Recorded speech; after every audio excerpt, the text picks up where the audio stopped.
हुगली में बीजेपी के दफ्तर में, आराम बाग में बीजेपी के दफ्तर को आग लगा दी गई है। इस वक्त बड़ी खबर है, एक सेकंड, ये बड़ी खबर है, ये बड़ी खबर है। मैं कह रही हूँ हुगली में बीजेपी के दफ्तर में आग लगा दी गई है। इसी वायलेंस को लेकर बार बार टीएमसी के कार्यकर्ताओं पर सवाल खड़े किए जाते रहे। फिर बाद में ये कहा गया कि नहीं, जितने टीएमसी के कार्यकर्ता वायलेंस कर रहे हैं उतने ही बीजेपी के कार्यकर्ता कर रहे हैं। लेकिन अब जीत के बाद ये देखिए, पहली हिंसा की खबर आती है और इस हिंसा को किया जाता है, बीजेपी के दफ्तर में आग लगाई है टीएमसी के कार्यकर्ताओं ने। तस्वीरें आ रही हैं, बड़ी खबर आ रही है हुगली से, जहां हुगली में आराम बाग में बीजेपी के दफ्तर में आगजनी की खबर मिल रही है। ये बड़ी जानकारी हम आपको दे रहे हैं।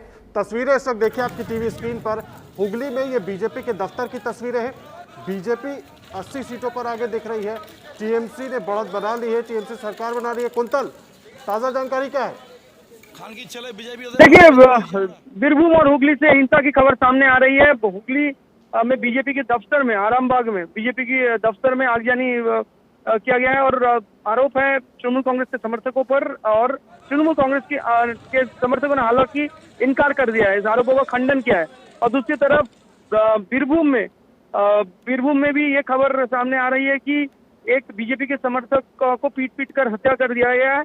और इस आरोप पर भी टीएमसी के समर्थकों ने इस आरोप का खंडन किया है।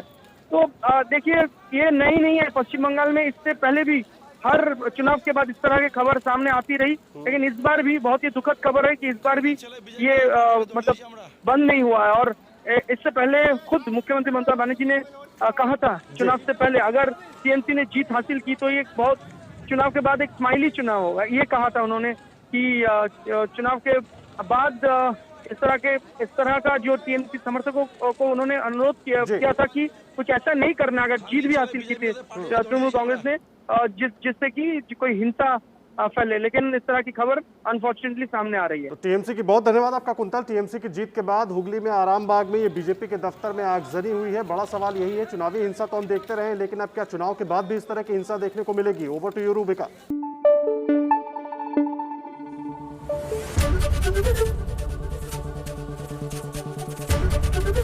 एबीपी न्यूज आपको रखे आगे।